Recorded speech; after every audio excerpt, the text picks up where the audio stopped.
Hello world, Joshin Master here.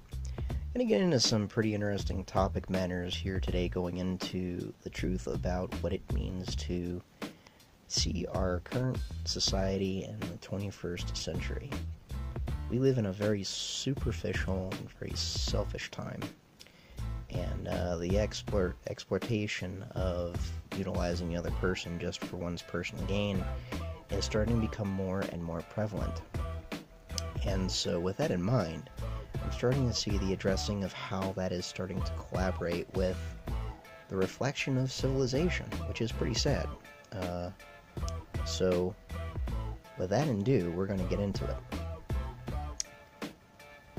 We need to start putting aside the superficiality of what we're seeking and trying to find something with a more deeper perspective.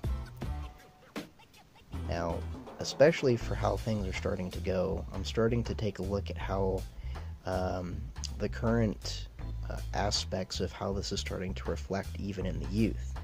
Now, here's an interesting factor, and it's actually proven too, that within the last 10 years, celibacy has gone up almost by nearly 28% between the ages of 18 to 25.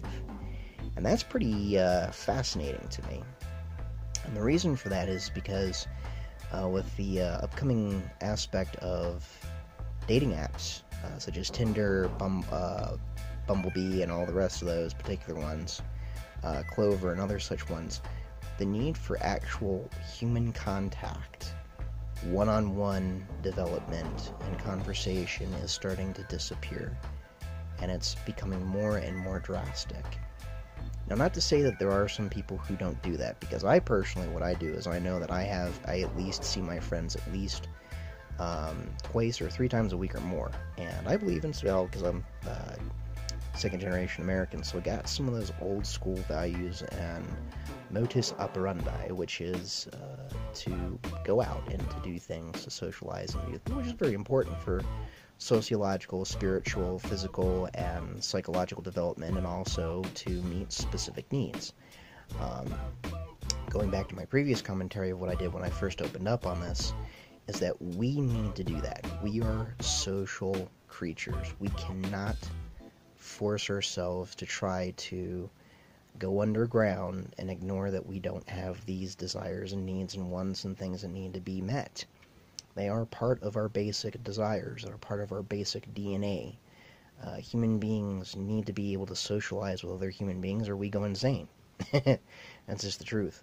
The other thing too is that as I'm starting to take a look into it, men and women do not know how to communicate with each other anymore. The whole dynamic sphere of socialization and the date and going out and the whole butterfly in the stomachs component thing is almost completely non-existent. So if we're going to seek how to be able to overcome these nuances and negativities and dogmatic principles and isolationism, which is currently starting to happen with a lot of males between these ages of 18 and 25 and up, we need to stop getting on these dating apps, and we need to start going out and actually just going out and ask women on dates. Now, don't get me wrong, I understand why. The hashtag MeToo movement has really put a kibosh on men, especially with the rapester culture and things like that have been going on. And there is absolutely nothing wrong with a man asking a woman out on a date. In fact, they can't say, oh, hey, what you're doing is no. If you ask a woman out on a date, that's not sexual harassment. Sexual harassment's when you're going over and you're continuously hitting on her and you're being a creepy motherfucker. That's something else, completely in its entirety. There's nothing wrong with being a man and being attracted to a woman. That is a perfectly natural component of our DNA, and we should not be shamed for it. Even though a lot of that's starting to happen with a lot of the SJWs and the feminazi movements, trying to downplay a man's natural desires for what we are. We take a look at a woman, she's attractive, it starts to stir a biological feeling within a man's DNA, and I'm not going to be shamed for it. And if women don't like it, fuck you. But the whole point is that it's a very natural thing. But when it becomes lust, which is a completely different situation, that's when you're acting out your desires with imposing that on someone else. That's a completely different situation and scenario.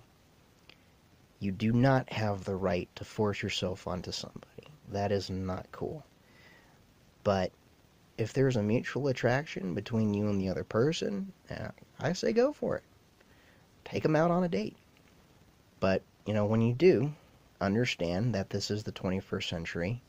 Women do not understand what chivalry is. Chivalry is meant for warriors and people who are worthy of it. It's not just something you just hand out. The other thing, too, is do not put the woman or a man on a pedestal. They're a human being. They're not a king. They're not a god. They're not above you. They are a human being. They have faults and weaknesses just like anything else. And, to have unrealistic and unfair expectations on the other person is horrendous. So what's happening a lot, too, is that women now have these crazy ideals that, a guy's got to have a six-pack abs and have, tattoos and, have a successful career, and that's what they want. But yet men are not allowed to have standards, which I think is a catch-22, and I think it's terrible. If a man should be able to have standards for his female partner. You don't want to have to sit there, if you're, especially with the body positive movement, being obese is not positive. That is a negative thing. That is promoting an unhealthy practice. Especially if a person is like 100 or 200 pounds or even 50 pounds overweight. It's not a crack on anyone who's overweight. The fact of the matter is that you're promoting a very unhealthy habitual lifestyle. And you're causing people to have premature early graves. So we need to negate these negative practices and develop positive habits that are going to create a healthy lifestyle, which promotes mental, spiritual, and physical and psychological growth as opposed to regression. And there's a lot of psychological regression that is happening within a lot of people. So going back to the fact that a lot of men are now becoming celibate, it has to do with the fact that the development of the ongoing components of what I call dating technology. And dating technology is based off of the premise where men and women no longer go into the social atmosphere and actually ask one another out on dates. That has a decline by almost 76%. So basically out of 357 million Americans in the United States, our current population right now, maybe 0.5%, roughly 500,000 people are actually asking each other on a date. That is pretty significant and frightening at the debilitation of how it's affecting our socialization and our ability to be able to cohabitate with other beings, with other people.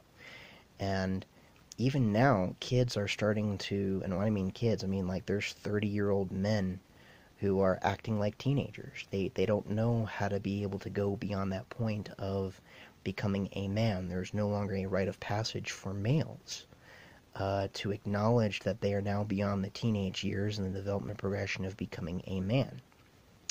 And they're looking for leadership. They're looking for someone to help guide them. And even their parents don't know how to act the role of the elder, to have the necessary aspects of morality and enough knowledge and wisdom and experience to help guide them along that journey path that they're currently going on themselves. And the reason for this is because even though we have all this access to information and technology, we have no practical expertise or experience in application of that knowledge.